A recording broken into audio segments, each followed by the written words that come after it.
World Crisis Radio for our second hour. And as usual, we'd like to begin here in our second hour by getting a report from the front lines of the battle to investigate Obama's qualifications or lack thereof to be President of the United States, or is he just a usurping tenant of the White House, as I tend to believe? And for that, no better place to go than the founder and leader of the movement to get the truth about Obama's birth and citizenship and other topics that every citizen with a brain would have a right to know, and that's Phil Berg in Philadelphia. Welcome, Phil.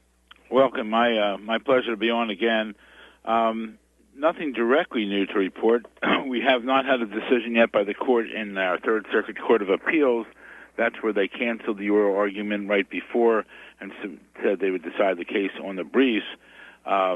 We haven't heard on that. Significant is the decision in California. I think we spoke briefly about it, where the judge dismissed the case. However, the judge had some very pointed responses, and we're going to use this in other cases. Judge Carter got the U.S. Attorney and Attorney General's Office, so the attorney for the Attorney General's Office and an attorney representing the Justice Department, to admit that if the case had been filed before the election, then the person would have standing. Well, I filed before the election, so I'm hoping I have standing, because in that particular case, which he dismissed with no standing, Orly Tates filed it on behalf of her clients on January 20th in the afternoon after Obama was sworn in. So we're hoping to use that in some of my other cases and or the Supreme Court when it gets there.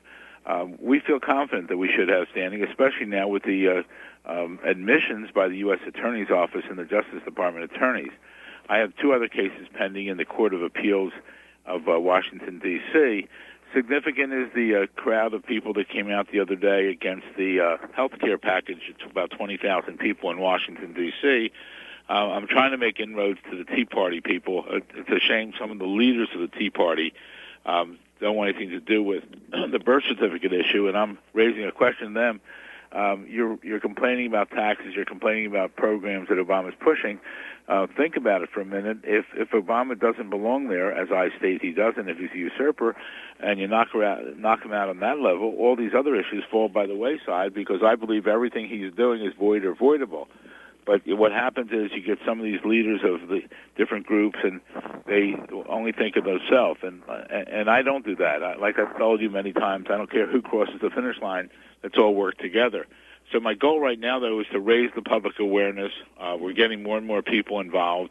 And I think as the Obama drops in the polls, people are going to look towards us in situations. And I feel confident that we're going to get it. But I think we can even beat the court system if we can get enough of the American public involved in this. And that's why it's so terrific that you, Webster, allow us on once a week to discuss this topic, because I'm sure you have new listeners that come on every week. So the general public there, if you can visit my website, which is obamacrimes.com, that's OBAMACRIMES.com,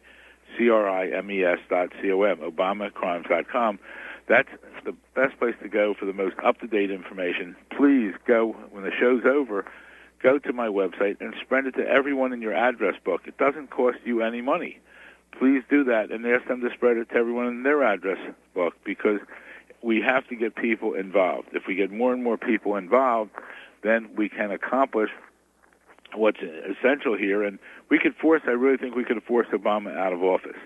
If the general public, and I mean that, I think we only have 20 million, if 75 to 100 million people in this country knew that he was withholding all documentation about himself, including his birth certificate, that people would be outraged. The national media won't cover this. It's absurd, because I'm trying to enforce the U.S. Constitution, and there's nothing more important than that document, which Obama is walking all over, and even his administration is trying to take steps to take away people's rights on the Second Amendment, the right to bear arms, and other things. He's a very dangerous person in office, but he's a usurper. He does not belong there, ladies and gentlemen. So please make people aware of this. Think about it. All you listeners out there, you must, for yourselves, your parents, your children, must produce a birth certificate 1, 2, 3, 4, 5 times in your lifetime. We don't even know if Obama was really born August 4th, 1961, because we only saw a phony document.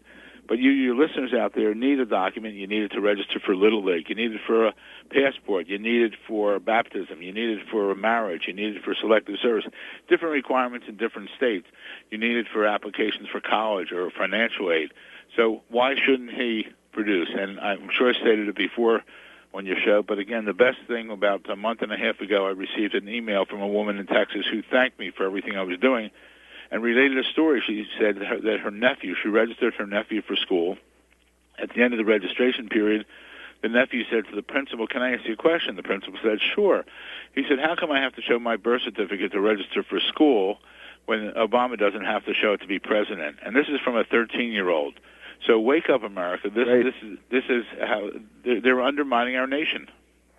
Phil, my estimate on that group of Tea Party people is more like 5,000 to 10,000. And this was a Republican rally. Unfortunately, these people are not sophisticated. I think a lot of them mean well, but the people who show up as leaders of this are essentially Republican operatives with camouflage. They're part of this.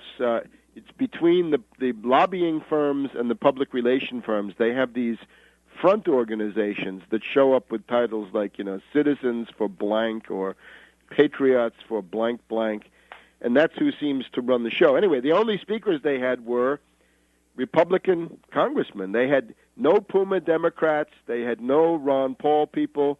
Even that wing of Republicanism is not acceptable. They had no libertarians. They had nothing but straight Republicans and reactionaries. So I think that's bad. Here's what I wanted to ask you this week, though. Under the Freedom of Information Act, has the Obama birth certificate been thoroughly requested under FOIA? I believe so. Well, I'm not sure, but I believe so. But we asked for it even under a subpoena from the federal court system, and they wrote back to us from the hospitals in Hawaii, which I'm sure don't have it. They wrote back they needed Obama's signature to request it. I mean, it's just been so absurd here. We need a court. We need one of these courts to have a judge or justice to have brass you-know-whats to say, let's get to the bottom of this issue, and Obama produce your documentation. And I'm going to keep fighting for that, because that's what this country's all about. Remember, Obama stated that this administration would be the most open, transparent administration. Well, that's hogwash. How could it be open and transparent if we don't even know anything about him?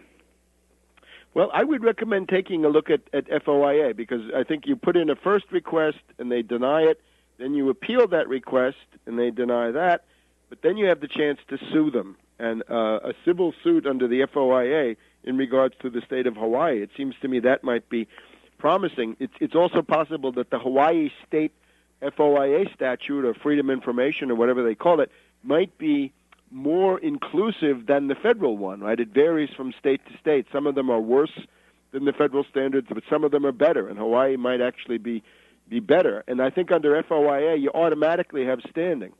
Well, I think Leo Donofrio, one of the attorneys, I think he's trying that right now. I'll look into that for you. Listen, we'll look into everything. I mean, we even someone gave us a FOIA request for Obama's birth certificate and came back to it that he never had, for his passport, and it came out he never had a passport, which reinforces my position. I think that either the passport's under Barry Soetoro, or that he has always used his passport from Indonesia, and that makes sense to me, which means he's an illegal alien. I mean, I really believe that this guy is a total phony, total fraud, total hoax, and that's why I'm going to keep my fight going. But ObamaCrimes.com is the place to be.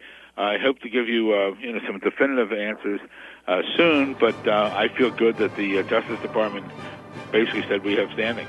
Okay, Phil. Thank you very much. We'll see you next week. Keep fighting, and it's ObamaCrimes.com, and make your contribution when you go there. Thank you very much.